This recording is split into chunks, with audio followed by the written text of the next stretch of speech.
Assalamualaikum warahmatullahi wabarakatuh. Perkenalkan, nama saya Syarifah Nurul Humairah dengan NIM 123101444. Di video ini saya ingin memenuhi tugas filsafat pendidikan Islam dari dosen Bapak Imam Agung Prakoso selaku dosen pengampu dengan judul Mengapa Sumber Pendidikan Islam Sangat Penting bagi Seorang Pendidik. Langsung saja kita ke pembahasannya. Al-Quran dan hadis merupakan pedoman hidup yang harus dipegang teguh oleh setiap kalangan manusia di muka bumi ini agar bisa selamat di dunia dan di akhirat. Dengan kata lain, bahwa Al-Quran merupakan sumber rujukan bagi kehidupan manusia di dalam segala aspek kehidupan dan menjalankan kehidupan baik, hubungan dengan Allah ataupun sesama manusia ataupun sesama manusia ataupun makhluk hidup. Manusia yang masuk pada ruang lingkup pembinaan adalah makhluk yang mempunyai unsur-unsur jasmani serta akal jiwa yang sehat. Nah, di dalam dunia pembinaan atau dunia pendidikan tidak akan sempurna jika tidak ada seorang pendidik dan peserta didik.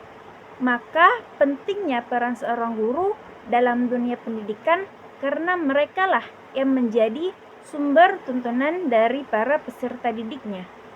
Mempelajari sumber-sumber pendidikan Islam sangat penting bagi seorang pendidik karena memiliki dampak yang signifikan dalam proses pengajaran dan pembelajaran.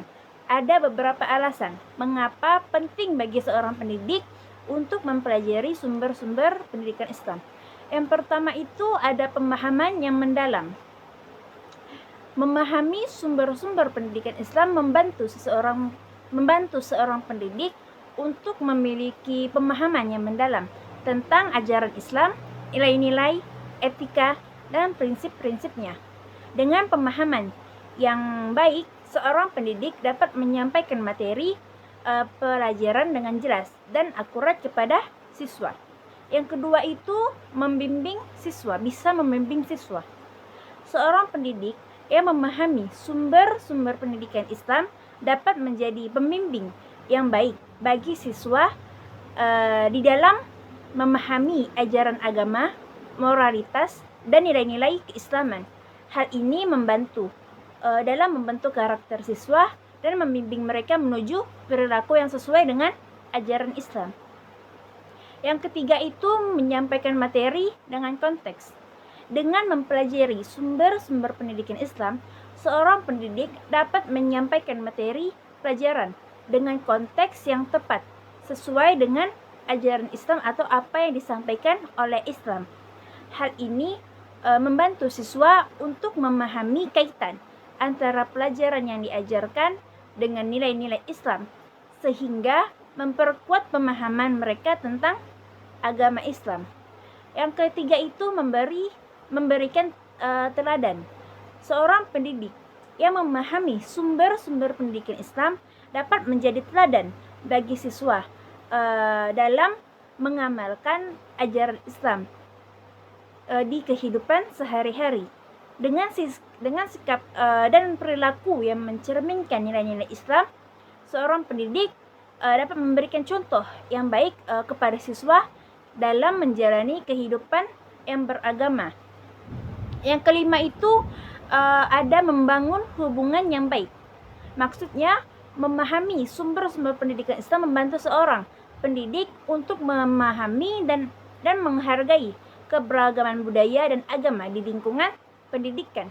Hal ini memungkinkan pendidik untuk membangun hubungan yang baik dengan siswa, orang tua, dan komunitas, serta menciptakan lingkungan belajar yang inklusif dan harmonis.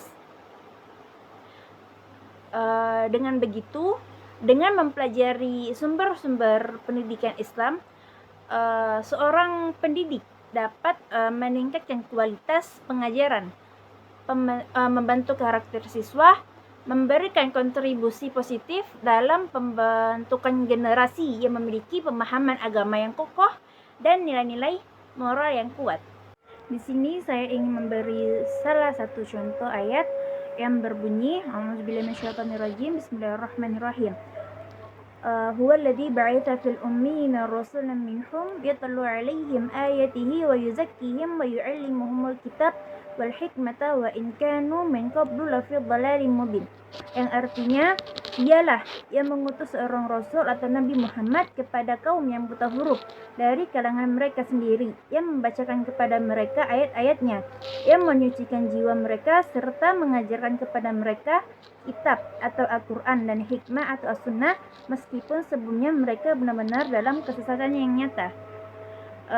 Surah Al-Jumu'ah ayat 2. Menurut tafsir Wajiz, ayat ini menceritakan soal Nabi Muhammad SAW yang dikirim kepada kaum buta huruf atau bangsa Arab. Saat itu bangsa Arab belum bisa baca tulis, sehingga Rasul pun mengajarkan mereka ayat-ayat Al-Quran yang isinya menyucikan jiwa agar beriman kepada Allah dan kepada Nabi Muhammad.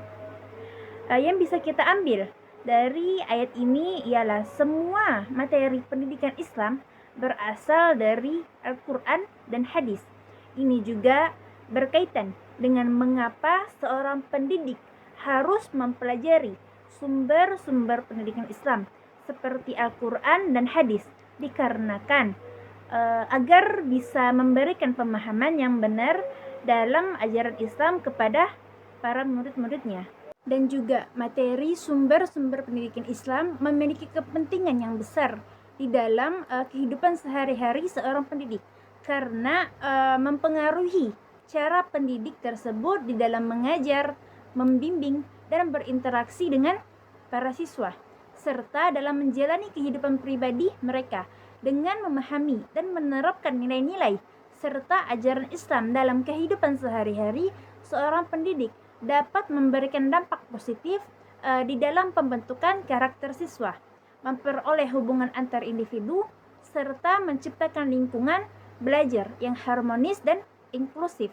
Oleh karena itu, pemahaman terhadap materi sumber pendidikan Islam menjadi sangat penting bagi seorang pendidik di dalam menjalani kehidupan sehari-hari serta secara berlandasan nilai-nilai agama dan moral.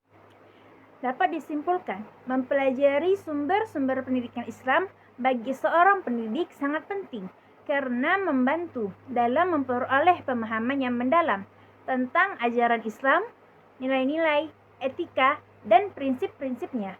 Dengan pemahaman yang baik, seorang pendidik dapat membimbing siswa dengan lebih efektif, menyampaikan materi pelajaran dengan konteks yang tepat, memberikan teladan yang baik, serta membangun hubungan yang harmonis dengan siswa, orang tua, dan para komunitas. Dengan memahami dan mengintegrasikan sumber-sumber pendidikan Islam di dalam proses pengajaran, seorang pendidik dapat menciptakan lingkungan belajar yang inklusif, memperkuat identitas keislaman siswa, membentuk karakter yang baik, dan memberikan kontribusi positif di dalam pembentukan generasi yang memiliki pemahaman agama yang kokoh dan nilai-nilai moral yang kuat. Oleh karena itu, mempelajari sumber-sumber pendidikan Islam merupakan langkah penting bagi seorang pendidik dalam memberikan pendidikan yang holistik dan berkesinambungan kepada para siswa. Mungkin hanya ini yang dapat saya sampaikan, kurang dan lebihnya saya mohon maaf. Assalamualaikum warahmatullahi wabarakatuh.